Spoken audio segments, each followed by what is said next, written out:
Olá a todos e todas, como é que vocês estão? Continuando aqui as nossas aulas, nossas videoaulas do nono ano chega aqui no capítulo 11, na nossa segunda parte desse capítulo 11. O capítulo 11 que é sobre a redemocratização. Na aula passada, nós falamos ali sobre o processo, ou o início do processo de redemocratização, com o final da ditadura militar e esse governo de transição que vai ser o governo Sarney, mas nós falamos principalmente do movimento Diretas Já e da importância do movimento Diretas Já para o final da ditadura militar, o início da redemocratização brasileira e a Constituição de 88. Então vamos lembrar algumas coisas antes da gente continuar a matéria e antes da gente continuar aqui o nosso conteúdo com essa segunda parte desse capítulo 11. Nós falamos então desse período aqui, no qual nós estamos falando sobre a redemocratização, um período que tradicionalmente é colocado a partir de 1985. A maior parte dos autores coloca o ano de 1985 como o ano da redemocratização, mas como eu falei para vocês, o governo Sarney foi um governo misto. O governo Sarney, que vai de 85 a 89, ali, 90, ele é um governo misto no qual ele tem uma constituição da ditadura militar, os militares mantêm controle sobre as instituições, porém o governo é comandado por civis. Então nós temos um meio termo entre as duas coisas ali durante o governo Sarney. O primeiro governo da redemocratização mesmo vai ser o governo Collor, do qual nós vamos tratar aqui nesta aula. Então nós temos aqui as consequências, nós estamos lidando com as consequências do que foi a ditadura militar. A ditadura militar, como eu falei para vocês, ela teve sim o seu momento de euforia, principalmente ali no começo de 69 a 74. Nós vamos ter ali um milagre econômico no qual nós temos ali uma inflação caindo e um PIB brasileiro crescendo. Esse PIB brasileiro que vai crescer desde o final da década de 60 e até o meio da década de 90 vai ser aqui durante o governo Médici, no qual nós vamos ter esse milagre econômico brasileiro que o Brasil vai crescer em média 10% ao ano. A partir desse milagre econômico brasileiro há uma euforia, essa euforia ajuda a sustentar a ditadura militar, mas vão acontecendo diversas coisas que vão fazer com que a ditadura militar não consiga manter esse momento de entusiasmo, não consiga manter essa euforia e vá perdendo o controle sobre o país até que ela acabe. Nós temos aqui então, nesse momento de grande euforia, um aumento também da dívida externa. A ditadura militar endivida o país, principalmente para fazer as grandes obras, como Itaipu, por exemplo, para manter esse grande crescimento. O crescimento brasileiro, ele sempre utiliza como alavanca as grandes obras, a construção de rodovias, construção de ferrovias, construções de hidrelétricas, essas grandes obras do sistema público, essas grandes obras dos governos, elas sempre são a alavanca do setor de construção brasileiro e essa alavanca vai trazer junto com ela todos os outros setores, o setor de serviços, os demais setores, as demais construções que vão acontecer, elas sempre vêm junto com o investimento público brasileiro. E isso acontece hoje, mas também aconteceu naquela época. Mas para manter o nível de investimento público, o que aconteceu? O governo, durante a ditadura militar, aumentou o endividamento brasileiro. Então nós temos uma enorme dívida externa hoje, nós temos uma enorme dívida interna hoje, externa, interna hoje, também devido aos gastos que foram feitos durante a ditadura militar. Nós vimos então que esse aumento dos gastos da ditadura militar também trouxe como consequência o aumento da inflação, e a inflação comeu o salário do trabalhador brasileiro. Os preços ficaram cada vez mais altos e o salário do trabalhador brasileiro não acompanhou, o que vai fazer com que o final da ditadura militar seja uma grande crise econômica e uma grande crise social. As pessoas ganhavam dinheiro, mas o dinheiro já não comprava o suficiente para elas conseguirem se sustentar. Então, nós vamos ter aqui um crescimento, mas um crescimento com concentração de renda. O pobre vai ficar cada vez mais pobre e o rico vai ficar cada vez mais rico. Nós temos o crescimento brasileiro, mas a concentração de renda na mão de poucas pessoas. Nós estamos falando aqui de 5% ou 2%, como é hoje, que vai sair de 27% do PIB e chegar a 39% do PIB. Hoje é mais ainda, se a gente pegar os 5% brasileiros mais ricos. Nós temos uma mudança no quadro externo, no qual a ditadura perde o apoio principalmente dos Estados Unidos, e a crise do petróleo vai fazer com que o preço do petróleo e o preço da gasolina aumentem demais e pressione a inflação brasileira. A partir dessa mudança, dessa postura dos Estados Unidos que deixa de apoiar a ditadura militar, a ditadura então fica isolada, com essa hiperinflação na mão, com essa crise econômica na mão e com essa crise social na mão. Os últimos 15 anos de ditadura militar, então, vão ser uma grande crise. A partir de 1975, nós temos ali uma crise econômica que vai se tornando cada vez maior e cada vez mais insustentável para a ditadura militar permanecer. O que nós vamos ter então é uma lenta abertura política, uma lenta abertura econômica, no qual nós falamos aqui sobre a lei de anistia. Esses anistiados vão voltar em 79 e eles vão ser a base, vão ser as pessoas que vão fazer as diretas já, que vão fazer esse processo de redemocratização. Nós vamos ter ali o Brizola, o Miguel Arraes e outras pessoas que vão voltar ao Brasil e vão ajudar os políticos que aqui estavam, que estavam fazendo ali combate da ditadura, que estavam fazendo ali que estavam ali se colocando contrário, em oposição à ditadura, e eles vão voltar e vão formar um grupo coeso a partir da direta já, e esse grupo vai ali tentar lutar pelos direitos e pela democracia para o povo brasileiro. Nós temos aqui então um momento de transição, um momento de grande euforia para o povo brasileiro que estava ali voltando à democracia, voltando a ter direitos e saindo de uma ditadura. Esse momento de transição que nós vimos na aula passada, ele vai passar então por idas e vindas. A direta já, ela é um grande movimento, o primeiro grande movimento popular brasileiro, mas ela não consegue ir de maneira imediata, ela não consegue imediatamente atingir o seu objetivo. Ela não consegue que o povo brasileiro vote para presidente em 1985, mas as consequências dela vão ser importantes para nós. Como a gente falou na aula passada, ela vai ter como consequência dar o fim à ditadura militar. Ela vai ter como consequência o direito a voto de escolha para presidente. Ele vai ter como consequência uma nova Constituição, a Constituição de 88, a Constituição Cidadã. Tudo isso a gente viu na aula passada e não é novidade para vocês que assistiram o vídeo. O que nós vamos fazer aqui, então, é relembrar. Nós estamos aqui lembrando para a gente conseguir continuar com o nosso conteúdo, continuar com a nossa aula. Nós vimos aqui então que o movimento direta já vai ter a sua importância também na eleição de 89, que vai ser a eleição do Collor, que nós vamos ver aqui nessa aula. Nós vemos aqui que ele vai colocar o valor da democracia no Brasil e a partir desse valor está colocado, está afirmado que nós escolhemos sair de uma ditadura militar, nós escolhemos sair de um regime ditatorial e ir para uma democracia. O povo brasileiro então escolhe mudar de governo, escolhe mudar de sistema de governo e quer dar esse passo. E a partir do momento que nós damos esse passo, nós chegamos aqui à Constituição de 88, uma Constituição que é chamada Constituição Cidadã. O cidadão que não tinha basicamente direitos durante a ditadura militar, agora passa a ter uma série de direitos. Ela vai estabelecer que nós somos uma república federativa e uma república presidencialista. Ela vai estabelecer a independência entre os três poderes. Ela vai estabelecer o direito para os trabalhadores. Então, todos os direitos que você ouve falar aí, de licença maternidade, 13º, fundo de garantia, todos esses direitos estão garantidos pela Constituição de 88, que é a Constituição que nós utilizamos hoje. Mas ela vai ter uma enorme importância também para esses grupos minoritários brasileiros. A Constituição de 88 ela tem a função de proteger esses grupos que foram perseguidos durante a ditadura militar. Por exemplo, os indígenas. Por exemplo, os homossexuais, por exemplo, os negros, afrodescendentes.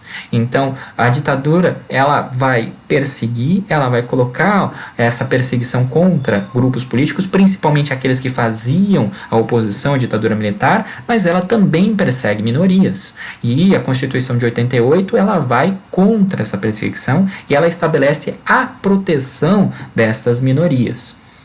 Nós temos aqui uma Constituição que ela vai determinar que o racismo, que antes era algo da cultura brasileira, era considerado algo normal para o Brasil, você ser racista, fazer piadas racistas. Para aqueles que não sabem, dá uma procurada aí no Google, coloca aí Trapalhões, assiste aí os Trapalhões na década de 80, os Trapalhões na década de 70, piadas racistas, piadas homossexuais, piadas e mais piadas, era normal, estava na televisão brasileira, estava colocado, ser racista era normal.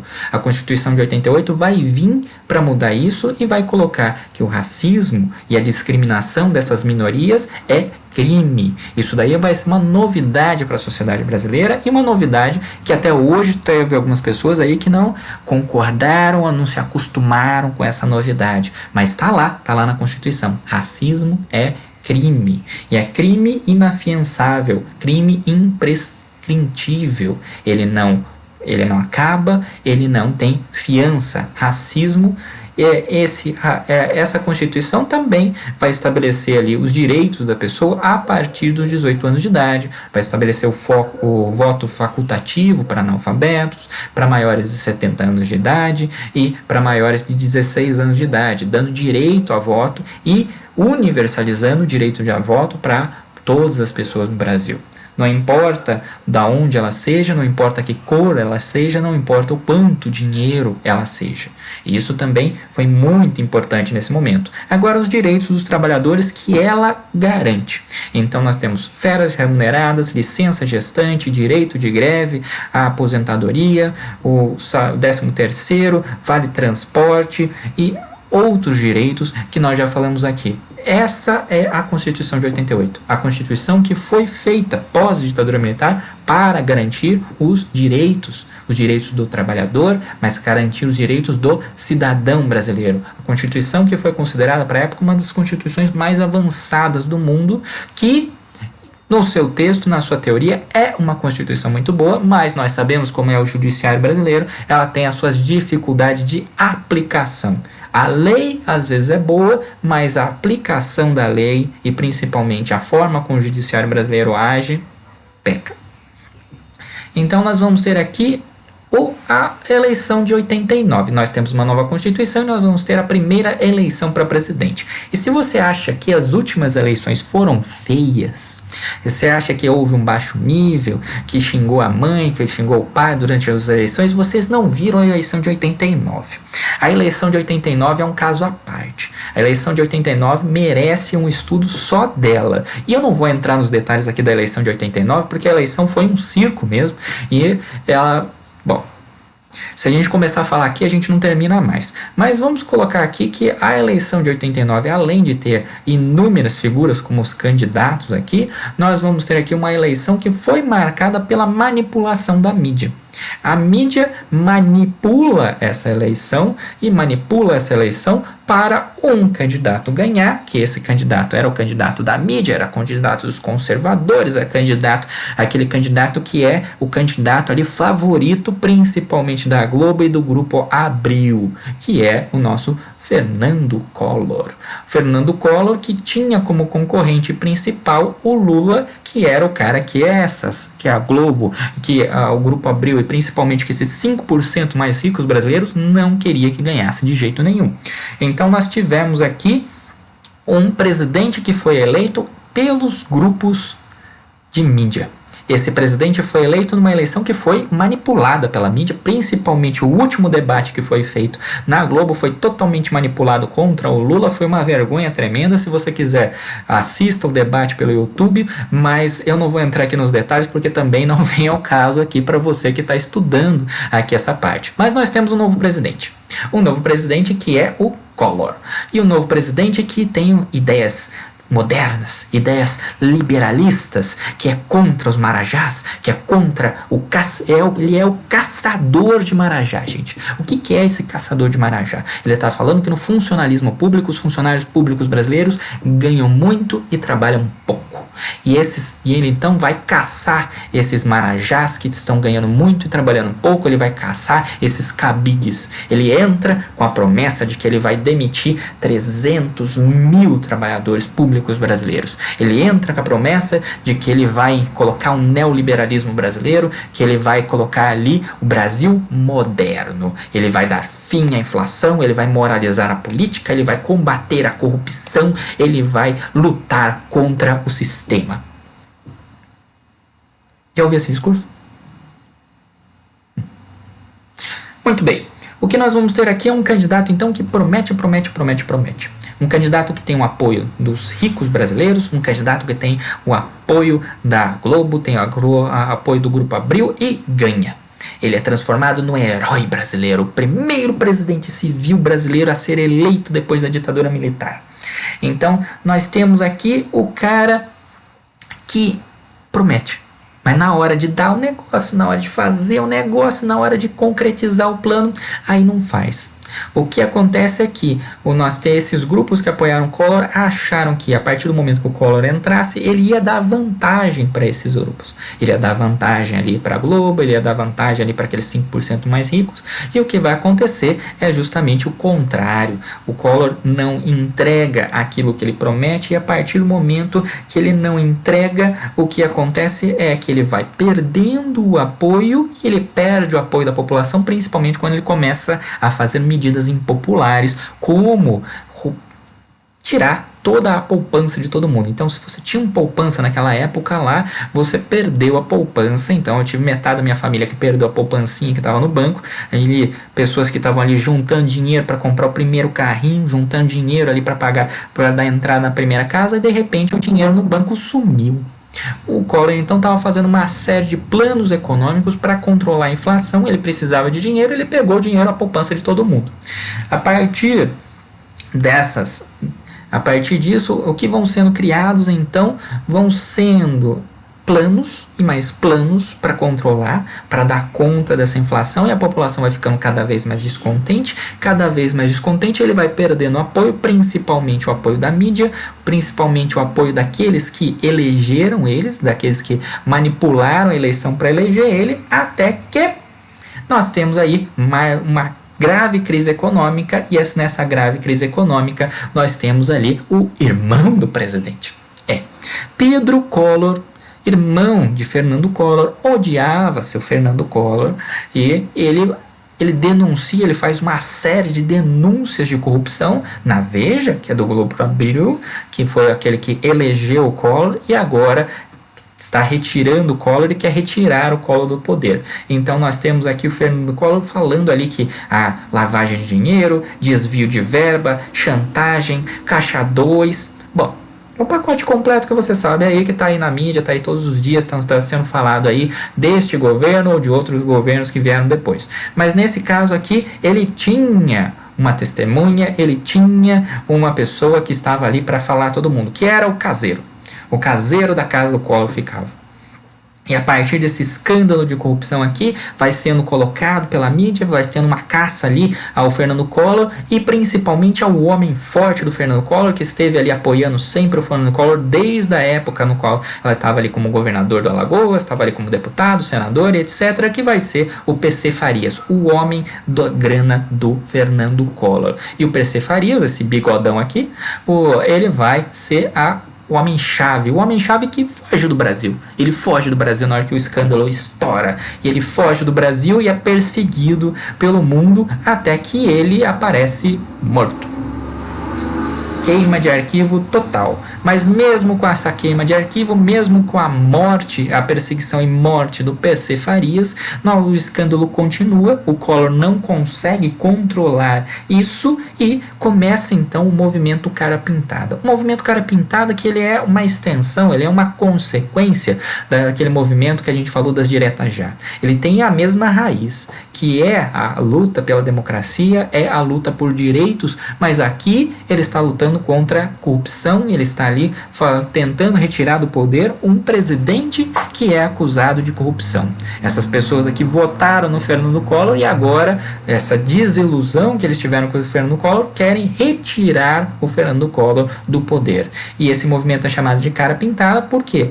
Como em outros momentos, como ali em parte das diretas já, as pessoas então pintavam ali a sua cara, inicialmente de verde e amarelo, e depois que o Collor falou que os apoiadores dele deveriam sair de verde e amarelo, com caras pintadas de tinta negra naquele momento. Então nós temos aqui um enorme movimento social. Por meses, nós temos meses e meses e meses de manifestação contrárias ao Collor, o Collor tentando se sustentar no poder, até que esse movimento cara pintada, que eu considero ali aquele movimento que deu fim a esse processo de democratização brasileira e dá início finalmente à democracia brasileira, esse movimento é bem sucedido e o Collor cai. O Collor cai, ele sai do poder. Antes que o processo de impeachment se finalize, o Collor renuncia. E ele renuncia, então, em vista desse processo de impeachment que está acontecendo, e vai entrar o vice dele, o Itamar Franco, e o Itamar Franco ele vai conseguir fazer o que o Collor não fez. Ele vai conseguir controlar a inflação, ele vai conseguir colocar uma nova moeda, o real, e a partir disso ele vai ali conseguir dar a base para estabilizar a economia brasileira e o Brasil finalmente sair de toda a crise econômica, de toda a crise política, de toda a crise social que ele estava vindo desde a época da ditadura militar. Então, Fernando Collor, ele vai ser um governo curto, mas um governo importante para o processo de democratização brasileira. Importante porque vai estabelecer uma tradição brasileira que vai ficar apagada em alguns momentos, mas vai se acender com força em outros momentos de manifestações populares.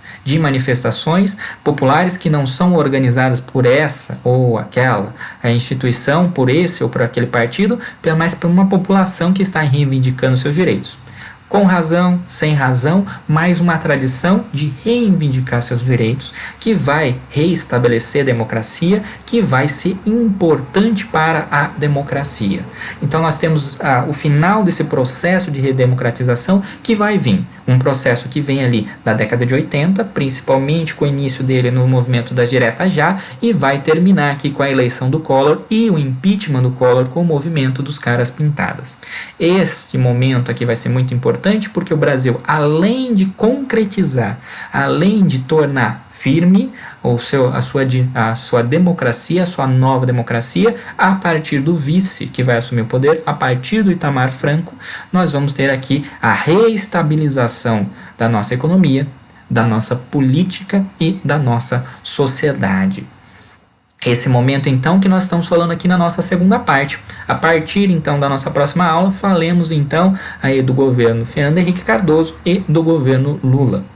Por enquanto, nós ficamos por aqui. Até a nossa próxima videoaula. Tchau, tchau.